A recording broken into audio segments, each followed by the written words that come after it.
भाई मैं भयंकर लेवल का ओवर थिंकर था।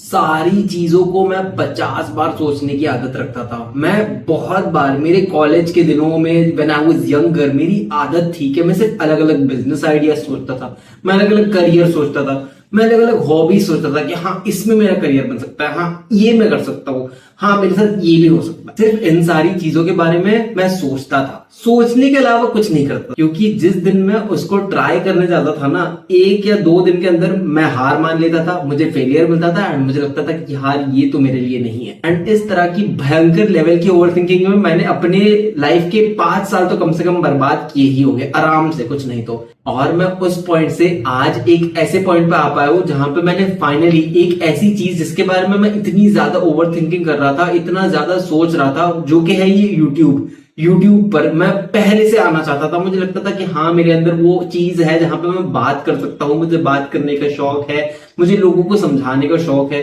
इन सारी चीजों के बारे में मैं हमेशा से इंटरेस्टेड था। उसके बाद मैंने 2-3 साल सोच सोच कर फाइनली एक कदम उठाया and I started posting consistently on YouTube and that was the best decision of my life and that was the point where I went from being an massive overthinker to someone who takes action. तो इस video में मैं आपको 3 ऐसी चीज बताऊंगा जिसने मेरी बहुत हेल्प की, एक ऐसे इंसान से जो ओवर थिंक करता है वहां से एक एक्शन ओरिएंटेड इंसान बनने के लिए, और होपफुली वो आपको भी हेल्प करेगा।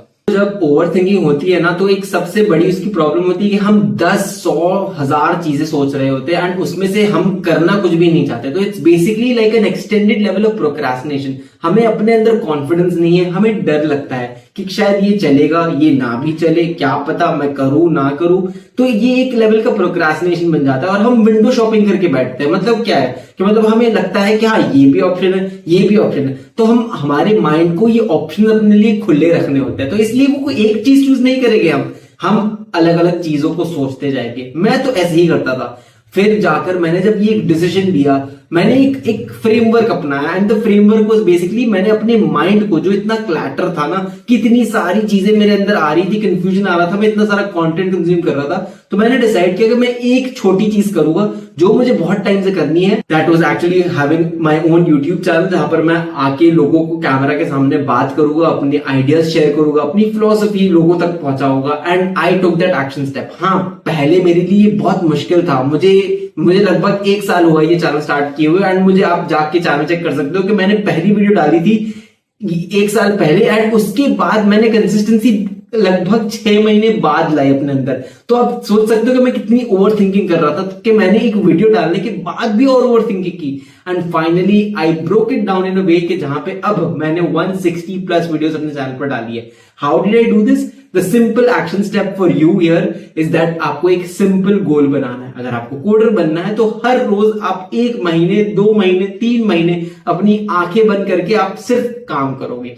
आप एक एक्शन स्टेप बनाओगे कि ठीक है मुझे अगर कोडिंग करनी है, मैं हर रोज 1 लाइन कोडिंग का लिखूंगा। इतना सिंपल रखो, इतना सिंपल रखो कि आपको सोच के अपने मन पर हंसना है कि हाँ ये तो मेरे लिए आराम से हो जाएगा। देखो आपको अभी लग रहा है कि आराम से हो जाएगा, जब आप 3 महीने तक कुछ करने की कोशिश करोगे ना तो आपको बहुत मुश्किल लगेगा। तो इसलिए ये ट्राई करो, एक चैलेंज लो एंड इस वीडियो देखने के बाद अगर आपको कोई एक्शन स्टेप लेना है इस स्पेसिफिक स्टेप को लेकर, तो ये अपनाओ और कमेंट में लिखो ऐसी कौन सी चीज है जो आप बहुत टाइम से सोच रहे हो लेकिन कर नहीं पा रहे हो एंड आप ये वीडियो देखने के बाद कौन सी चीज करने वाले हो फॉर द नेक्स्ट मंथ और द नेक्स्ट 2 मंथ्स। देखो मेरे साथ क्या होता था कि जब मुझे कुछ भी चीज करनी होती थी ना, तो मुझे इतने सारे थॉट्स आते थे ना, इतनी अंदर से पैनिकिंग होती थी ना कि यार अब क्या होगा, मुझे डिसीजन लेना होगा, लेकिन अल्टीमेटली मेरे अंदर वो बिलीफ नहीं था ना, आई वॉज नॉट कॉन्फिडेंट।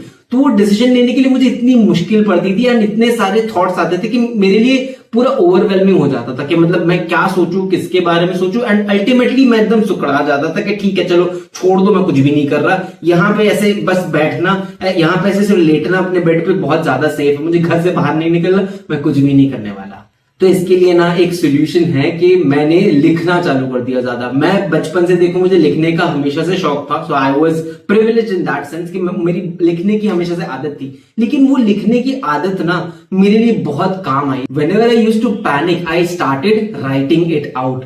अब देखो ये, अब जब मैं पहले बोलूंगा आपको राइटिंग, तो आपको लगेगा कि राइटिंग के लिए तो ऐसे मेरे पास तो स्किल नहीं। तो देखो जब मैं ओवरथिंक करता था ना, तो बहुत सारे थॉट्स एक साथ आ रहे थे मेरे अंदर, and it led to a situation जहां पे मैं पैनिक करने लगता था। मुझे समझ में नहीं आता कि क्या करूं, क्योंकि इतने सारे चॉइसेस होते थे, 1000 चॉइसेस होते थे। एक छोटी सी सिंपल चीज जहां पे एक फूड आइटम ऑर्डर करनी होती थी, उसमें भी मैं कंफ्यूजन क्रिएट कर देता था। That is when I started this simple thing. मुझे हमेशा से आदत थी लिखने की, लेकिन यहाँ पे मेरी लिखने की आदत मुझे बहुत काम आई कि मैं जब भी इतने सारे कोई जरूरी डिसीजन, या जब भी मेरी ओवर थिंकिंग होती थी, या ऐसे सिचुएशन होता था जहां पे मैं पैनिक करता था ना, आई started writing my thoughts and feelings out. बहुत सिंपल था कि अगर मुझे ऐसा फील हो रहा था कि आई एम फीलिंग ओवरवेल्म्ड, कि मुझे डर लग रहा हो, तो मैं सिंपली लिख देता था कि I am afraid, I am scared, I don't know what will happen next, but I still have to keep going. I must believe in myself.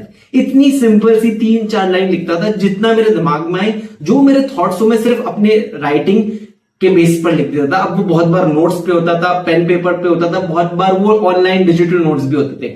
लेकिन जब मैं लिखता था ना, I used to feel so much better. मुझे एक तरह की क्लैरिटी आती थी अपने अंदर कि चलो मैंने ये बात लिख दी। तो मैं सजेस्ट करूंगा, अगर आप बहुत ज्यादा पैनिक करते हो, ओवर थिंकिंग करते हो, ओवरवेलम हो जाते हो, जब बहुत सारी फीलिंग्स एक साथ आपके अंदर आने लगती है ना, तो I would suggest you start writing. Simple है, आपको सिर्फ लिख देना है कि I am feeling this, I am doing this, I don't know what to do.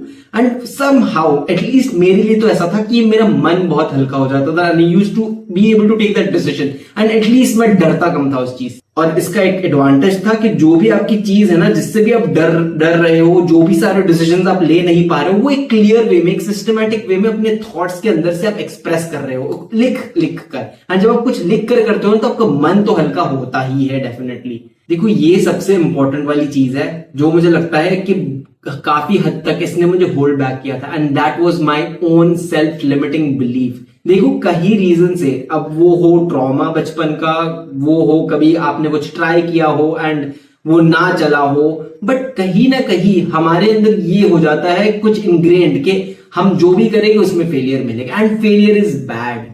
तो अगर आप ऐसा सोचते हो ना कि फेलियर, एक बार आपने फेल कर लिया तो आपकी पूरी जिंदगी उजड़ जाएगी, you are going to be made fun of, you are going to be mocked, आप सोसाइटी क्या सोचेगी आपके बारे में, आपके दोस्त क्या सोचेंगे, तो ये एक बहुत बड़ा लिमिटिंग बिलीफ है कि आपको लगता है कि फेलियर से दुनिया खत्म हो जाएगी। देखो कोई भी अच्छी चीज, कोई भी एक अच्छी प्रोडक्ट, कोई भी अच्छा इंसान अपने फेलियर से ही बनता है। जितना वो अपने सक्सेस से नहीं सीखता ना, उससे कहीं ज्यादा वो अपने फेलियर से सीखता है। खुद ही सोचो, एक ह्यूमन टर्म्स में हमारी दुनिया में जो भी प्रोडक्ट्स आए, जो भी चीजें आई, वो कैसे इंप्रूव हुई। पहले किसी ने इसको यूज किया, पहले उसको प्रॉब्लम आई, और वो प्रॉब्लम के बाद वो ज्यादा इंप्रूव हुई। तो एक इल्यूजन अपने माइंड से निकाल दो, परफेक्शन, जो परफेक्शन का कीड़ा है ना आपके माइंड में, उसको निकाल दो। आप जो भी चीज करोगे ना, जरूरी नहीं है कि आपको उसमें पहले बार में ही सक्सेस मिलेगा, आपको 10 बार लगेगा, 11 बार लगेगा, फेलियर बहुत सारे मिलेंगे बेसिकली। लेकिन आपको ये नहीं सोचना है कि फेलियर मिल गया तो खत्म हो गया। आपको ट्राई करते जाना है अलग अलग चीजों को। आपको ये अपना फ्रेमवर्क बना के रखना है कि फेलियर इज द नॉर्म। देखो ये जो मैं चीज बताने वाला हूँ, ये सबसे बड़ा लिमिटिंग माइंडसेट था मेरे अंदर, एंड इसने मुझे सबसे ज्यादा होल्ड बैक किया था। मुझे लगता था कि अगर मैं एक बार फेल कर जाऊं ना, तो मेरी दुनिया खत्म है, मेरे लोग मजाक उड़ाएंगे, मेरा पता नहीं क्या होगा, लोग मेरे बारे में क्या सोचेंगे। And ultimately I found out that nobody cares. And इंसान गलतियां करते हैं, एंड गलतियों से ही इंप्रूव करते हैं, एंड गलतियों से ही सीखता है। तो वो जो परफेक्शनिज्म का कीड़ा है ना, मेरे माइंड से निकालने के लिए मुझे ये रियलाइज करना पड़ा कि जितना भी फेलियर मिलेगा ना, I will only improve as a result of that failure. वो फेलियर को मैंने माइंडसेट चेंज करके उसको एक्सपीरियंस जैसे देखा। मैंने ये सोचना बंद कर दिया कि अगर मैंने कुछ ट्राई किया मैं फेल कर गया तो मैं लूजर हूं, because that is kind of the norm. दुनिया में फेलियर इज द नॉर्म। हर चीज फेलियर से ही बनती है। कोई भी ऐसी चीज नहीं होती जो एक बार में सक्सेसफुल बन जाती है। अगर कोई भी एक अच्छी वैल्यूएबल चीज हो तो उसके लिए सालों सालों लग जाता है। एंड अगर मैं ऐसे एक्सपेक्ट करता कि हाँ वो एक बार में पास हो जाए या सक्सेस हो जाए, तो आई यूज्ड टू नोटिस कि मेरा परफॉर्मेंस उसमें और खराब हो जाता, एंड मैं कुछ थोड़ा भी नहीं कर पाता था। So I adapted this mindset for failure, and जब मैंने ये चीज किया तो आयरॉनिकली मेरे माइंड में से बहुत ज्यादा प्रेशर हट गया, and I used to be able to perform much more easily even in terms of videos. जब मैं पहली बार रिकॉर्ड करने गया तो मैंने बहुत परफेक्ट वाला वो ट्राई किया कि हाँ परफेक्ट वीडियो रिकॉर्ड करनी है, लेकिन वो मुझसे हुआ ही नहीं, एंड मेरी वीडियो एज ए रिजल्ट और खराब हो गई। बट जब मैंने ये माइंडसेट एक्सेप्ट कर लिया कि चलो पहली वीडियो बनानी खराब ही बनेगी, तो मैंने अपना कुछ भी करके दिया, and as a result I actually improved over time. That did not mean that I did not have failures, but all those failures made me better. The point here is कि आपको फेलियर को accept करना पड़ेगा कि failure आएगी, लेकिन आपको उनसे डिमोटिवेट नहीं होना। वो एक नॉर्मल चीज है, वो एक ग्रोथ का तरीका है। तो ये अपने माइंड में बहुत केयरफुली बैठा लो। अगर आपको ये वीडियो यूजफुल लगी, अगर आपको मेरी स्टोरी से इंस्पिरेशन मिली और अगर आपको कुछ क्लैरिटी मिली तो लाइक करो और सब्सक्राइब करो, क्योंकि ऐसी वीडियोस मैं हर रोज डालता हूं, अपनी स्टोरीज के थ्रू, अपने एक्सपीरियंस के थ्रू लोगों को सिखाता हूं। I will see you in the next one.